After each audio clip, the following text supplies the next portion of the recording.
प्रियाय लंबोदराय सकलाय जगद्विताय नागाननाय श्रुतियज्ञविभूषिताय गौरीसुताय गणनाथ नमो नमस्ते। श्री गम गणपते नमो नमः। ओम श्री गम गणपते नमो नमः। ओम श्री हनुमान जी महाराज की जय। ओम मनोजवम्मा ऋततुल्य वेगम जितेन्द्रियं बुद्धिमतं वरिष्ठं वातात्मजं वानरयूथमुख्यं श्रीरामदूतं शरणं प्रपद्ये। हनुमान जी महाराज की जय। श्री रामचंद्र कृपालु भजमन हरण भव भयदारुणं नवकंजलोचन कंज मुखकर कंज पद कंजारुणं श्री रामचंद्र भगवान की जय। श्री गायत्री माताये नमो नमः। ओम श्री हनुमान जी महाराज की जय।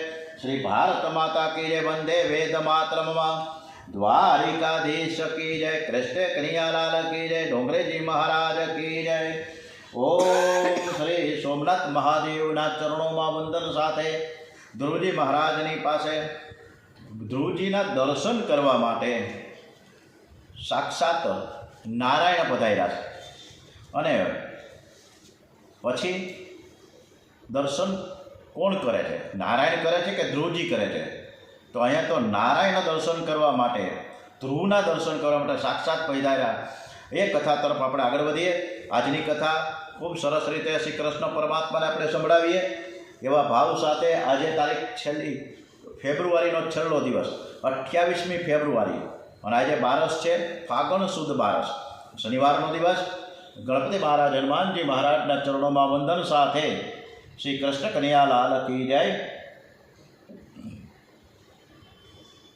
ધ્રુવજી મહારાજ કહે છે કે ભગવાનની કથા શ્રવણનો આનંદ છે ને એ બ્રહ્માનંદ કરતાં પણ શ્રેષ્ઠ છે। બ્રહ્માનંદમાં એક બે દોષ છે। બ્રહ્માનંદ છે નિષ્ક્રિય છે, પૂર્ણ નિષ્ક્રિય થયા વિના બ્રહ્માનંદ આવતા નથી। યોગીઓ સમાધિમાં જે આનંદ પ્રાપ્ત કરે છે તે આનંદ યોગીની સેવા કરનારને પણ મળતો નથી। જ્યારે કથા શ્રવણ સર્વને એકી સાથે આનંદ આપે છે તે અનેક ભોગ્ય છે અને તેથી કથા શ્રવણ કથાનંદ શ્રેષ્ઠ છે।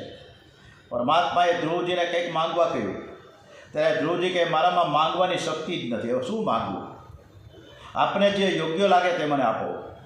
નરસિંહ મહેતાએ પણ આમ જ કહેલું। નરસિંહ મહેતા ઉપર શંકર દાદા ખૂબ જ પ્રસન્ન થયા હતા અને કહ્યું કે તું વરદાન માંગ। નરસિંહ મહેતાએ કહ્યું કે મહારાજ શું માગવું એની મને સમજ પડતી નથી, તમને પ્રિય હોય તે મને આપો। ત્યારે શિવજીએ કહ્યું કે મને તો રાસલીલા બહુ પ્રિય છે, રાધે કૃષ્ણ રહે નિધિ કુંજમાં, તો મને તો બહુ જ રાસલીલા પ્રિય છે, હાલ હું તને દર્શન કરાવું। અને શિવજીએ મહેતાજીને લઈને રાસલીલા દર્શન કરાવ્યા। નાગર નંદજીના લાલ સરસ મજાની રાસની રમઝટ ચાલતી હતી અને ત્યાં શંકર ભગવાન અને નરસિંહ મહેતા રાસમાં એકદમ તન્મય। પરમાત્માએ કહ્યું છે કે ધ્રુવજીને કે તું ગમે તે માંગ, હું આપવા તૈયાર છું। ત્યારે ધ્રુવજી એમ કહે છે કે મને રાજ્યની ઈચ્છા જ નથી। આપના દર્શન થયા પછી મને એવો આનંદ મળ્યો છે કે મને રાજાનું સુખ તુચ્છ લાગે છે, મારે નથી રાજા થવું। અને મારો પૂર્વ જન્મ મને યાદ આવે છે। પૂર્વ જન્મમાં ગંગા કિનારે હું પ્રભુનું ધ્યાન કરતો હતો ત્યાં એક રાજા અને રાણી આવ્યા। રાણીમાં મારું મન પરવાયો, તેથી મને આ જન્મ મળ્યો। હવે હું રાજા થાઉં તો કોઈ રાણી સાથે મારું લગ્ન થશે અને કદાચ મારું મન બગડે તો હું સાવધ નહીં રહી શકું। તો પરમાત્માએ કહ્યું કે તું ચિંતા નહીં કર, તારું મન હવે નહીં બગડે, તારી ઈચ્છા ભલે રાજા થવાની ન હોય પરંતુ તું રાજા થાય તે જોવાની મારી ઈચ્છા છે। જગતને મારે બતાવવું છે કે જે મારો થયો છે તેને હું લૌકિક આનંદ આપું છું અને અલૌકિક આનંદ પણ આપું છું। મારી પાછળ પડે છે એની પાછળ હું પડું છું। જેહી રાખે રઘુવીર તે ઉબરે તેહી કાલ મહું। સબરી અને મીરા જેવા દ્રઢ ભક્તિભાવ એવા ભક્તો થઈ ગયા। ભગવાન તો કહે છે કે હું તેમને સાચવીશ। જ્યાં સુધી ભગવાન જીવને ન સાચવે ત્યાં સુધી જીવ કામનો નાશ કરી શકતો નથી। મહારાજ તાનપાદ અનુષ્ઠાનમાં બેઠા છે। રાજાનો સેવક ગામની બહાર બગીચામાં ફૂલને તુલસી રવાયો છે। એણે ધ્રુવજીને બગીચામાં બેઠેલા જોયા। તે દોડતો રાજમહેલમાં ગયો। એણે કહ્યું કે મહારાજ ધ્રુવ કુમાર આવ્યા છે. આ સમાચાર સાંભળતા ઉતાનપાદ ઊભા થઈને દોડવા લાગ્યા છે. 6 માસ પહેલાં ધ્રુવજી પિતાને મળવા ગયા હતા, તો એ પિતા એને ગોદમાં લેતા નથી, અને આજે 6 મહિના પછી ધ્રુવજી આવ્યા ત્યારે તેને મળવા રાજા દોડે છે. પરમાત્મા પાછળ જે પડે છે તેની પાછળ જગત પડે છે. પરમાત્મા જેને અપનાવે છે તેને શત્રુઓ પણ વંદન કરે છે. ઉતાનપાદ આજે ધ્રુવજીનું સ્વાગત કરવા દોડ્યા છે. વિચાર કરે છે કે 5 વર્ષનો બાળક ભગવાનના દર્શન કરીને આવ્યો, જ્યારે હું આજે 60 વર્ષનો થયો છતાં સુરુચિમાં ફસાયો છું. ધિકાર છે મને. એમની આંખમાંથી આનંદના આંસુ નીકળી પડ્યા છે. ક્યાં છે મારો ધ્રુવ? ક્યાં છે મારો ધ્રુવ? ધ્રુવજીએ પિતાજીના ચરણને સ્પર્શ કર્યા. પિતાજી, હું તમારા ચરણમાં છું. રાજાએ ધ્રુવને ઉઠાવી લઈને છાતી સરસો ચાંપી દીધો. પિતા પુત્ર એક થાય છે. પછી ધ્રુવજી માતાજીના દર્શન કરવા જાય છે. ધ્રુવજીને યાદ આવે છે કે મારી માએ પહેલાં એવું કીધું છે કે તું મને વંદન નહીં કરે તો ચાલશે, પણ તારી ઓરમાન માને જરૂર તું વંદન કરજે. ધ્રુવજી ઓરમાન માને વંદન કરે છે. સુરુચિનું હૃદય ભરાયું. બાળકને હૃદયથી આશીર્વાદ આપે છે. આજે એના હૃદયનો પલટો થયો છે. સુરુચિના હૃદયમાં પ્રેમ જાગ્યો છે. જેનું હૃદય ગંગાજળ જેવું શુદ્ધ છે, શ્રી કૃષ્ણ પ્રેમમાં જેનું હૃદય પીગળેલું છે, ભગવાનના આવા લાડીલા ભક્તો રસ્તે ચાલે તો પણ પશુ પક્ષીઓ પણ તેને પ્રેમ કરે છે, વંદન કરે છે. તો પછી સુરુચિના હૃદયને પલટો થાયમાં શું નવાય?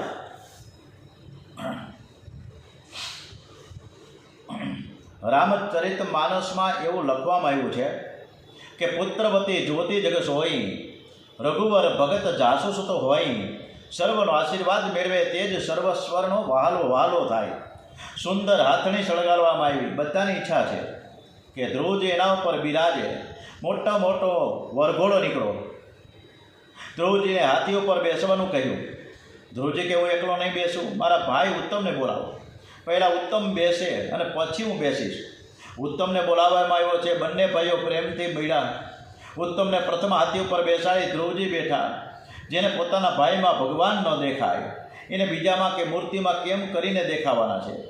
જેના ઘરમાં રહીને ભક્તિ કરવી છે તે ઘરના એક એક જીવમાં ભગવાનના દર્શન કરે છે. જે ઘરના લોકો સાથે પ્રેમ કરે છે તે એક દિવસ પરમાત્માની સાથે પણ પ્રેમ કરી શકે છે. ધ્રુવજીનું ભૂમિ સાથે લગ્ન થયું. એમના 2 બાળકો થયા છે, કલ્પ અને વત્સર. ધ્રુવજીના ભાઈ ઉત્તમ એકવાર જંગલમાં શિકાર કરવા ગયા હતા. તે યક્ષ ગંધર્વો સાથે યુદ્ધ થયું. એ યુદ્ધમાં ઉત્તમનું મરણ થયું. આ સમાચાર સાંભળી ધ્રુવજી યુદ્ધ કરવા ગયા. ભીષણ યુદ્ધ થયું છે. એ યુદ્ધમાં ધ્રુવજી યક્ષોનો સંહાર કરવા લાગ્યા. ત્યારે તેમના દાદા મનુ મહારાજ ત્યાં આવ્યા. એણે ધ્રુવજીને સમજાવતા કહ્યું કે બેટા, વૈષ્ણવ કોઈ પણ દિવસે વેરભાવ રાખે નહીં. મનુષ્યનું કંઈક નિમિત્ત હોય છે. તારા ભાઈનું આયુષ્ય પૂરું થયું તેનું આ નિમિત્ત માત્ર છે. તું યક્ષો અને ગંધર્વો સાથે યુદ્ધ ન કર. સુખ અને દુઃખમાં મનને શાંતિ રાખી જે સહન કરે છે, જે એક એક ઇન્દ્રિયને કાબૂમાં રાખે છે, જે સર્વ સાથે મૈત્રી કરે છે, એ જીવ ઉપર ભગવાન કૃપા કરે છે. મનુ મહારાજના ઉપદેશથી ધ્રુવજીએ તે સંહાર બંધ કર્યો. ધ્રુવજીનો અતિશય પ્રેમ વધતા પરમાત્માને ધ્રુવજી વિના ગમતું નથી.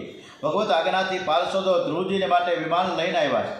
ધ્રુવજીએ ગંગાજીને સાષ્ટાંગ પ્રણામ કરી તેમનામાં છેલ્લું સ્નાન કર્યું. ગંગા કિનારે જેટલા સંત મહાત્માઓ હતા તે બધાને સાષ્ટાંગ વંદન કરે છે. ગંગાજીને છોડતા વેદના થાય છે. હૃદય ભરાયું છે. ગંગાજી હાજર થયા. માં હવે વૈકુંઠમાં જવાનું છું, પ્રભુનો હુકમ થયો છે. માં ગંગા કિનારો કરતાં વૈકુંઠમાં વધારે આનંદ નથી. ગંગાજીએ પ્યાર કર્યો છે. આ મારું ભૌતિક સ્વરૂપ છે. વૈકુંઠમાં વાધુદૈવિક સ્વરૂપે રહું છું. ધ્રુવજી ગંગાજીને વંદન કરે છે. વિમાન પાસે આવ્યા છે. ત્યાં મૃત્યુદેવ પધાર્યા છે. મૃત્યુદેવે માથું નમાવ્યું. ધ્રુવજી મૃત્યુના માથા ઉપર પગ મૂકીને બીજો પગ વિમાનમાં મૂકે છે. ઓમ ત્ર્યંબકમ યજામહે સુગંધિમ પુષ્ટિવર્ધનમ ઉર્વારુકમિય બંધના મૃત્યુર્મોક્ષેમામૃતાત. ધ્રુવજીએ સ્થૂળ અને સૂક્ષ્મ શરીર છોડી દીધા. તેજોમય દિવ્ય સ્વરૂપ ધારણ કર્યું. કાળ એક એકની છાતી ઉપર ચડી બેસે છે. ત્યારે ભગવાનના લાડીલા ભક્તો મૃત્યુના માથે પગ મૂકી શકે છે. ધ્રુવજી વૈકુંઠ ધામમાં જઈ રહ્યા છે અને એ જ સમયે તેમને માતા સુનીતિ યાદ આવી છે. ઘણા વર્ષો પછી મારી માએ શરીર છોડ્યું છે. તે જીવાત્મા ક્યાં ગયો હશે અને કેવી ગતિ થઈ હશે? માની યાદથી ધ્રુવજીની આંખો ભીની થઈ. ભગવાનના પાર્ષદો સમજી ગયા કે ધ્રુવજી માનું સ્મરણ કરે છે. તેમણે કહ્યું કે તમે થોડી ઉપર નજર કરો. ધ્રુવજીએ ઉપર જોયું તો એક વિમાન જતું હતું. તેમાં માતા સુનીતિ બેઠા હતા.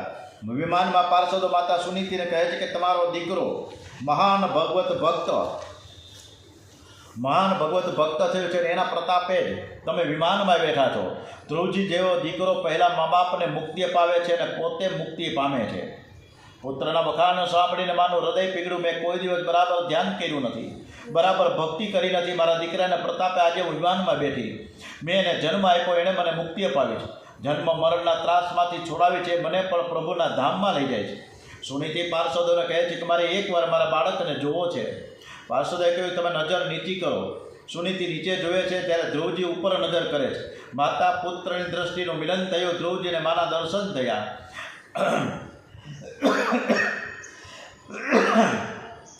આનંદ આનંદ થયો. ધ્રુવજીએ હાથ જોડીને માથું નમાયું. માએ બે હાથ ઊંચા કરીને આશીર્વાદ આપ્યા છે. બેટા, સૂર્ય અને ચંદ્ર રહેશે ત્યાં સુધી લોકો તારી કથા કરશે. ધ્રુવજી વૈકુંઠ ધામમાં પધાર્યા છે ત્યારે પ્રભુએ વૈકુંઠમાં મોટો બધો ઉત્સવ કર્યો છે. ભગવાન જ્યારે જીવને ઘેરાવે છે ને ત્યારે જીવ ઉત્સવ કરે છે. તેમ કોઈ જીવ સંસાર છોડીને પ્રભુના ધામમાં જાય છે ને ત્યારે ભગવાન ઉત્સવ કરે છે. મારો દીકરો આજે ઘેરાયો છે, પરમાનંદ થયો, બધા રાજી થયા. ફક્ત નારદજી નારાજ થયા છે. મારો ચેલો મૃત્યુના મસ્તક ઉપર પગ મૂકીને નારાયણના ધ્યાનમાં ગયો. જ્યારે હું હજુ જગતમાં ભટક્યા કરું છું, એકાંતમાં બેસી ધ્યાન કરવાની બધી જરૂર છે. નારદજીએ વિચાર કર્યો કે મેં કથાઓ ઘણી કરી પણ મેં ધ્રુવના જેવી ભક્તિ કરી નથી. નારદજી જ્યાં જાય ત્યાં ધ્રુવ ચરિત્રની કથા કયા કરે, પણ કથામાં એવું બોલે નહીં કે ધ્રુવ મારો ચેલો છે, હું એનો ગુરુ છું. નારદજી કથામાં વિવેકથી બોલે છે કે સુનીતિ માએ બાળકને સમજાવી વનમાં મોકલો અને ત્યાં એક સાધુ મળ્યા, પણ એવું બોલતા નથી કે હું તેને વનમાં મળ્યો હતો. નારદજી કથામાં સુનીતિ માના ખૂબ વખાણ કરે છે. ધન્ય છે માતા સુનીતિને. પરમાત્માને પિતા માનો કે પતિ માનો, સ્વામી માનો, પ્રભુ સાથે કોઈ પણ સંબંધ રાખો. ઓમ તમેવ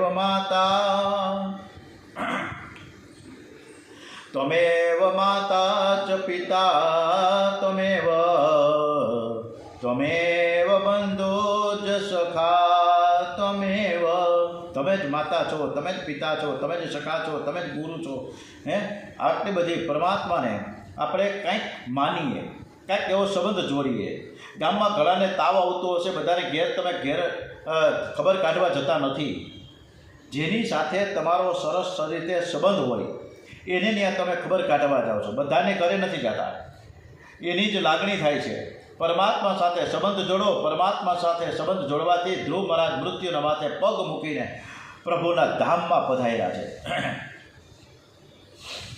ધ્રુવજીનો દ્રષ્ટાંત બતાવે છે કે દ્રઢ નિશ્ચય બળથી ગમે તેવું મુશ્કેલ કાર્ય સિદ્ધ થઈ શકે છે. ધ્રુવ ચરિત્રની સમાપ્તિ વેળા મૈત્રીજી કહે છે કે નારાયણ સરોવરના કિનારે નારદજી તપ કરતા હતા તે પ્રચેતાઓનું મિલન થાય છે. આ ધ્રુવ ચરિત્રમાંથી એ સમજવાનું કે બાળપણથી જેનું ચિત્ત ભગવાનમાં લાગ્યું હોય, જે હંમેશા ભગવાનને ભજે છે, નામ સ્મરણ કરે છે, તેને પરમાત્મા અવશ્ય મળે છે. જે વૃદ્ધાવસ્થામાં પરમાત્માને ભજે છે તેનો બીજો જન્મ સુધરે છે. પરંતુ જેને આ જન્મમાં પરમાત્માને મેળવવા હોય તો તેણે બાળપણથી જ પરમાત્માને ભજવા જોઈએ. બાળપણમાં જે સારા સંસ્કાર પડે છે તે કદી જતા નથી. સુનીતિની જેમ તમારા બાળકોને પણ ધર્મના સંસ્કારો બાળપણથી જ આપવાનો પ્રયત્ન કરો. ધ્રુવ ચરિત્રની સમાપ્તિમાં મૈત્રેય સ્વામીએ વિદુરજીને કહ્યું કે એકવાર પ્રચેતાઓએ મોટું બ્રહ્મસત્ર કર્યું હતું. એ બ્રહ્મસત્રમાં અનેક ઋષિ મહાત્માઓ પધારેલા. નારદજીએ તે પ્રચેતાઓના બ્રહ્મસત્રમાં ધ્રુવ ચરિત્રની કથા કરી હતી. એ કથા વિદુરજી મેં તમને સંભળાવી. આ પરમ પવિત્ર ધ્રુવ ચરિત્રની કથા વક્તા અને શ્રોતાઓના પાપને બાળનારી છે. વિદુરજી પૂછે છે કે આ પ્રચેતાઓ કોણ હતા, કોના પુત્ર હતા, પ્રચેતાઓનું બ્રહ્મસત્ર ક્યાં થયું હતું? આ બધી જ કથા મને વિસ્તારપૂર્વક જણાવો. પ્રચેતાઓ ધ્રુવજીના વંશમાં પ્રગટ થયા છે. ધ્રુવજી બાદ તેમના પુત્ર વત્સર ગાદી ઉપર બેઠા. વત્સર મહારાજનું લગ્ન સ્વવીરથી રાણી સાથે થયું. વત્સરને ત્યાં પુષ્પાર્ણ દિગ્મકેતુ, ઈશ, ઉર્જ, વસુ અને જય નામના 6 પુત્રો થયા. ધ્રુવજીના વંશમાં અંગ નામનો રાજા થયો. તેનું લગ્ન મૃત્યુની કન્યા સુનિતા સાથે થયું. સુનિતાથી અંગ અને વેન નામનો પુત્ર થયો. અંગ રાજા સદાચારી છે પણ તેનો પુત્ર વેન દુરાચારી થયો. પતિ પત્ની ભૂલ કરે તો સંતાન પાપી ઉત્પન્ન થાય છે. અંગ રાજાની ભૂલ ન હતી, રાણીની ભૂલ હતી. સુનિતાને શ્રાપ હતો કે તે ક્રૂર અને હિંસક પુત્ર થશે. આથી એને સાથે કોઈ લગ્ન કરવા તૈયાર થતું ન હતું. સુનિતાએ અંગરાજાને વશીકરણથી વશ કરી લગ્ન કરેલા. આથી તેનો દીકરો વેન અતિ પાપી અને દુષ્ટ થયો હતો. વેન એવો દુષ્ટ થયો કે બાળકોની હિંસા કરે, લોકોને બહુ ત્રાસ આપે. અંગરાજાએ વેનને ખૂબ સમજાવ્યું, પણ છોકરો સુધરતો નથી. અંગરાજા ખૂબ દુઃખી થયા. એક દિવસ અંગરાજાને ઘેર એક સંત મહાત્મા પધાર્યા. તેને અંગરાજાને સમજાવ્યું કે ભગવાનની ખૂબ જ ભક્તિ કરો. તારા ઉપર ભગવાનની બહુ કૃપા છે, તું જલ્દીથી ભક્તિ કરે. તું જેટલી ભક્તિ કરશ એટલી ઓછી છે. અંગરાજા કહે છે કે મારા ઉપર ભગવાનની કૃપા નથી. મારો છોકરો દુષ્ટ છે, પાપી છે, તે મને બહુ ત્રાસ આપે છે. સંત કહે છે તેથી જ કહું છું કે તારા ઉપર ભગવાનની બહુ જ કૃપા છે. હમણાં 21 વર્ષનો એક છોકરો આપણા દેશમાં એક રાજ્યમાં જે કરુણ ઘટના બની. 21 વર્ષનો છોકરો એની સગી બેનની નજરમાં જ એને દેખતા જ 21 વર્ષના છોકરાએ એના બાપને મારી નાખ્યો. પછી કટકા કર્યા, ડ્રમમાં ભર્યા અને એનું માથું છે ને એ 20-25 કિલોમીટર દૂર જઈને ફેંકી દીધું. અને એ છોકરાએ એવું જાહેર કર્યું પોલીસ સ્ટેશનમાં કે મારો બાપ ગુમ થઈ ગયો છે, ક્યાંક ગયા છે, પાછા મળતા નથી. પણ પોલીસ ખાતાએ એવી લેફરાઈટ લીધી, બધું ગુનો કબૂલ કરી દીધો. પણ પિતાનું માથું શોધવા પોલીસ એની સાથે રહી કે માથું મળતું નથી. આવી કરુણ ઘટના અત્યારે આ સમાજમાં થઈ રહી છે. એટલે અત્યારના જે છોકરાઓ એવા દુષ્ટ અને પાપી ઘણીવાર આવા થાય છે. દરેક હોતા નથી, પણ એવા 10% 20% એવા છોકરાઓ છે કે જે બાપને માને બધાને મારે અને સંપત્તિ હડપ કરી જાય. આજના વિચાર મંથન વાંચવા જેવું છે. સવારના પૂરમાં કંઈક નવો વિચાર આવ્યો કે મારા એક પરમ મિત્ર નિલેશભાઈ પંડ્યા એ મને એક વખત કીધું કે એક કેસ એવો પેચીદો આવ્યો છે મારી પાસે, અને એની 25મી ફેબ્રુઆરીના રોજ, હમણાં ગઈ ને 25મી ફેબ્રુઆરી, એ કોર્ટમાં તારીખ છે, તમે આવશો? મેં કીધું આવીશ, મને હું વાંધો. આમ તો હું બીકોમ LLB તો છું જ, એટલે મને મજા જ આવશે. એટલે હું ગયો.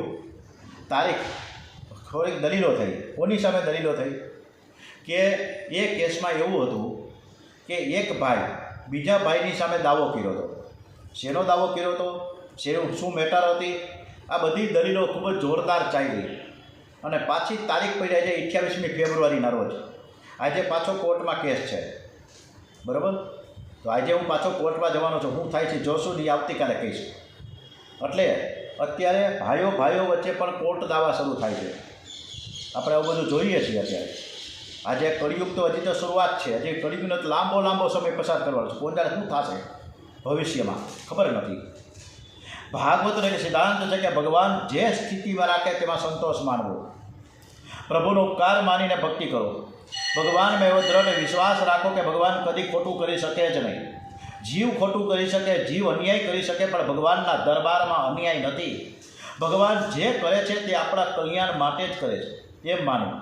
ઘરમાં દીકરો લાયક હોય તો ભગવાનનો ઉપકાર માનીને સતત ભક્તિ કરો.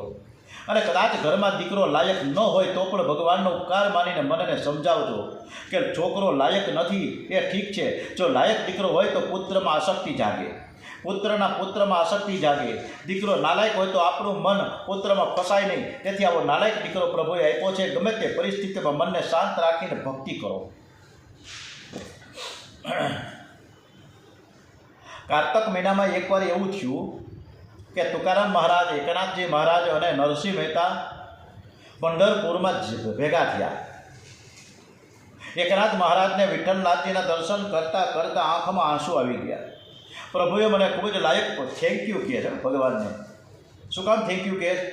કે હે પ્રભુ, તમે મને ખૂબ જ લાયક પત્ની આપી છે. ઘરમાં મને સ્ત્રીનો સંગ, લાયક પત્ની આપી છે. ઘરમાં મને સ્ત્રીનો સંગ આપ્યો નથી, ઘરમાં મને સત્સંગ આપ્યો છે. પત્ની લાયક છે, તેથી હું તમારી ભક્તિ હું આખો દિવસ કરી શકું છું. હવે એમની પાછળ તુકારામ મહારાજ હતા. એ પણ વિઠ્ઠલનાથજીના દર્શન કરતાં કરતાં આંખમાં આંસુ સાથે થેન્ક યુ કહે છે. શેનું થેન્ક યુ? હે પ્રભુ, તમે જે કંઈ કર્યું છે બહુ સારું કર્યું છે. પ્રભુએ મને એવી પત્ની આપી કે મને કોઈ દિવસ હવે ઘર યાદ આવતું જ નથી. કર્કશા, એટલી બધી કર્કશા હતી કે ઘરમાં આવીને માથાકૂટ જ થાય, એના કરતાં ઘરમાં રહેવું જ નહીં. એટલે એ ઘરની બહાર જ રહીએ. અને ગામની બહાર એ રામજીના ઓટલે બેસીને કથા કીર્તન કરે અને એવી રીતના આખો દિવસ પસાર કરે ને રાત્રે ઘરે આવે. આમ તુકારામ મહારાજ પણ ગામની બહાર રહીને પણ ભગવાનને થેન્ક યુ કહે છે કે મને હે પ્રભુ તમે પ્રતિકૂળ પત્ની આપી છે ને એટલે હું આખો દિવસ તમારી ભક્તિ કરી શકું છું. તો એની પાછળ નરસિંહ મહેતા ઊભા છે. નરસિંહ મહેતા પણ પંઢરપુરમાં વિઠ્ઠલનાથજીને થેન્ક યુ કહે છે કે ભલું થયું ભાંગી જંજાળ, કે મારી પત્ની સ્વર્ગસ્થ થઈ. એટલે વિઠ્ઠલનાથજીના દર્શન કરતાં આનંદમાંથી નાચવા લાગ્યા છે. પ્રભુએ બહુ સારું કર્યું, મારા દેખતા જ એનો વરઘોડો નીકળો. હવે મને કોઈ ચિંતા રહી નથી, ઘરમાં કોઈ પૂછનાર નથી, હું અને મારા ભગવાન બસ બે જણા. ભગવાને જે કંઈ કર્યું તે સારું કર્યું છે. નરસિંહ મહેતા પણ નાચતા કૂદતા ભલું થયું ભાંગી જંજાળ, સુખે ભજીશું શ્રી ગોપાલ. એકનાથ મહારાજને પત્ની બહુ અનુકૂળ, તેથી પ્રભુને આ થેન્ક યુ કહે છે. તુકારામ મહારાજને પત્ની પ્રતિકૂળ, છતાંય પણ ભગવાનને થેન્ક યુ કહે. અને નરસિંહ મહેતાની પત્નીનું મરણ થયું એમ છતાં પણ ભગવાનનો ઉપકાર માને છે. ભગવાન જે સ્થિતિમાં રાખે એ સ્થિતિમાં સંતોષ માનો. બ્રાહ્મણ કાલે મહાદેવ પ્રસાદ અને ડોંગરેજી મહારાજનો અમુક અંશ કથાનો સાંભળવા મળ્યો કે બ્રાહ્મણ છે એ સર્વોચ્ચ પદે છે. શું કામ? ડોંગરેજી મહારાજે પણ આ કથામાં લખ્યું છે કે બ્રાહ્મણ પરમાત્માનું મુખ છે. પરમાત્માને દયાવે લીલા કરી વેનના ડૂંટી ઉપરના પવિત્ર ભાગનું બાહુનું મંથન વેદ મંત્રો દ્વારા કરવામાં આવ્યું. આ વેદ મંત્રો પર બ્રાહ્મણો જ કરે, બીજા કોઈ ન કરી શકે. તેથી પૃથુ મહારાજનું પ્રાગટ્ય થયું. આ વેદ મંત્રો બ્રાહ્મણોએ ખૂબ જ રાજી ખુશીથી હોંશે કર્યા. વેદનું પ્રાગટ્ય થયું. એ ભગવાન નારાયણનો અંશ અવતાર છે. તે અર્ચન ભક્તિમાં શ્રેષ્ઠ છે. તે નિત્ય મહા અભિષેક કરે છે. પૃથુ મહારાજનું લગ્ન અર્ચી રાણી સાથે થયું, પણ પૃથુ મહારાજ આખો દિવસ પૂજા કરે છે. સંતોનું માનવું છે કે પરમાત્માની પૂજા ન થાય ત્યારે પાપ થાય છે. જે આખો દિવસ પરમાત્માની પૂજા કરે છે તેનું પાપ છૂટે છે. પૂજા ફક્ત મંદિરમાં બેસીને થાય એવું નથી. ભગવાન સર્વ ઠેકાળે બિરાજેલા છે.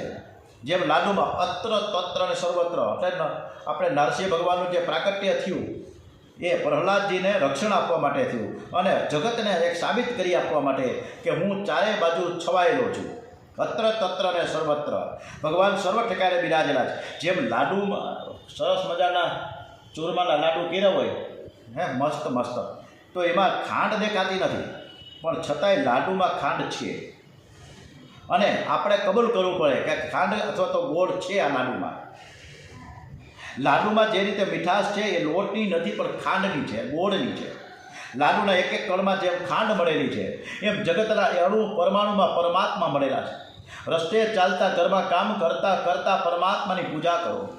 પ્રત્યેક જીવમાં ઈશ્વરનું સ્વરૂપ સમજીને તેની સાથે વ્યવહાર કરો. આપણે આ વખતે વૃંદાવનની કથામાં, રામભાઈ તમે યાદ કરાવજો, આપણે વૃંદાવનની કથામાં સરસ મજાનો બધાને સમક્ષ એક લાડુ મૂકીશું. આમ તો એક તો ન મુકાય, પણ 5 લાડુ મૂકીશું. હો રામભાઈ, અરે ભાઈ તમે બરાબર સાંભળજો. આપણે વૃંદાવનની કથા 2 મહિનાના વેકેશનમાં છે ને, પરસોત્તમ મહિનામાં, તો ત્યાં આપણે આપણા યોગેશભાઈ ભટ્ટ છે ને રસોઈયા, એને કહેશું આગલા દિવસે કે તમે 5 લાડુ બનાવો, ખાલી 5 લાડુ આપણે ભગવાનને ધરવા છે. ભગવાનને ધર્યા પછી આપણે લાડુનો બોલાવવા માટે રામભાઈને બોલાવશું, પ્રવીણભાઈને બોલાવશું કે ભાઈ આમાં ખાંડ છે જુઓ. ત્યારે રામભાઈ એમ કહે છે કે ના ભાઈ આમાં ખાંડ તો દેખાતી જ નથી. તો શું દેખાય છે કે લાડુ કે દેખાય છે? તો ખરેખર લાડુમાં ખાંડ છે, લાડુમાં ગોળ છે, પણ દેખાતો નથી. એમ અણુ પરમાણુમાં ભગવાન છે એ સાબિત કરવા માટે આપણે એ દ્રષ્ટાંત રજૂ કરીશું. એટલે બરાબર ને રામભાઈ? ઓકે. પૃથુ મહારાજ પ્રેમથી યજ્ઞો કરે છે. રામરિયાભાઈ મોડા થયા તમે. પૃથુ મહારાજ પ્રેમથી યજ્ઞો કરે છે. યજ્ઞમાં દરેક દેવોની પ્રેમથી પૂજા થાય છે. યજ્ઞમાં ગરીબની, બ્રાહ્મણની, સમાજના એક એક અંગની પૂજા થાય છે. પૃથુ મહારાજ અગ્નિહોત્રી, તપસ્વી બ્રાહ્મણ છે, રાજા છે. પૃથુ મહારાજના યજ્ઞમાં પ્રત્યક્ષ દેવો આવે છે. આ બધા યજ્ઞ કલિયુગમાં આપણે હાથે થાય એવું લાગતું નથી. તેથી તમે રોજ ઘરમાં થોડો પણ યજ્ઞ કરશો. કેવો યજ્ઞ કરવાનો? કે જે ઘરમાં રસોઈ થાય છે તે ઘરમાં અનેક જીવ મરે છે. અનેક જીવોની હિંસાનું પાપ અન્નમાં આવે છે અને તે પાપ ખાનારના માથે આવે છે. અનદોષ મનને બગાડે છે. તમે ફક્ત હરે કૃષ્ણ કૃષ્ણ કૃષ્ણ હરે હરે હરે રામ રામ રામ હરે હરે બોલીને અગ્નિમાં આહુતિ આપજો, જેને આપણે બલિવેશક યજ્ઞ કહેવામાં આવે છે. ભગવાનને ભોગ ધરાવ, જે ઘરમાં ભોગ ધરાવાય છે તે ઘરમાં લક્ષ્મીજી અને અન્નપૂર્ણા અખંડ બિરાજે છે. ભાગવતમાં વિશ્વાસ રાખીને 6 મહિના કરી જુઓ. બહુ પવિત્રતાથી રસોઈ બનાવી, ભગવાનને ભોગ ધરો, અગ્નિના આહુતિ આપો, પછી અન્ન જે ખાશે તેની બુદ્ધિ બગડશે નહીં. પૃથુ રાજાના 99 યજ્ઞ પરિપૂર્ણ થયા. છેલ્લો યજ્ઞ ચાલુ હતો. એમાં ઇન્દ્ર રાજાએ વિઘ્ન કર્યું. ઇન્દ્રની ઈચ્છા છે કે 100 યજ્ઞ કોઈ પરિપૂર્ણ કરે નહીં. અશ્વમેઘ યજ્ઞનો ઘોડો છૂટો મૂકવામાં આવ્યો. ઇન્દ્ર આ ઘોડાને ઉઠાવીને લઈ જાય છે અને આ દિવ્ય યજ્ઞ છે. અત્રિ ઋષિ જ્યાં જપ કરવા બેઠા હતા એમને ખબર પડી કે વિઘ્ન આવ્યું. પૃથુનો પુત્ર ઇન્દ્રની સાથે યુદ્ધ કરીને ઘોડો પાછો રહ્યો. ઇન્દ્રે 2-3 વાર આ પ્રમાણે કર્યું, તેથી પૃથુ ઇન્દ્રને મારવા તૈયાર થયા. બ્રાહ્મણોએ તેને સમજાવ્યું કે યજમાન કોઈને મારે તે ઠીક નથી, અમને આજ્ઞા આપો તો અમે જ ઇન્દ્રને હોમી દઈશું. આજ્ઞા મળતા જ ઇન્દ્રનું આહવાન થયું. ઇન્દ્રાસન ડોળવા લાગ્યું. બ્રહ્માજી દોડતા દોડતા આવ્યા. રાજાને કહ્યું, તમારે સ્વર્ગનું સુખ તો જોઈતું નથી, તો તમે ફક્ત પરમાત્માને મેળવવા માટે તો યજ્ઞ કરો છો, તો પછી આ યજ્ઞનો આગ્રહ છોડી દો. ઇન્દ્ર પરમાત્માનો જ અંગ છે, એનો વિરોધ છોડી દો. તમારો આ છેલ્લો યજ્ઞ અધૂરો રાખો. એ પૃથુ રાજાએ બ્રહ્માજીની વાત માની તે યજ્ઞ અધૂરો રાખ્યો. એમ કરવાથી ચતુર્ભુજ પરમાત્મા પ્રગટ થયા. પરમાત્માની સાથે ઇન્દ્ર રાજા પણ આવ્યા. પૃથ્વીએ વેરનો ત્યાગ કરી ઇન્દ્રનું સન્માન કર્યું. પૃથુને પરમાત્માના દર્શન કરતાં ખૂબ જ આનંદ થયો છે. જે પૃથુ રાજાના વિરોધી હતા ઇન્દ્ર, અને ઇન્દ્રના વિરોધી પૃથુ, પણ બ્રહ્માજીના કહેવાથી બધું જ રાગ, દ્વેષ, નફરત, ઘૃણા, તિરસ્કાર બધું છોડી દીધું અને સન્માન કર્યું છે.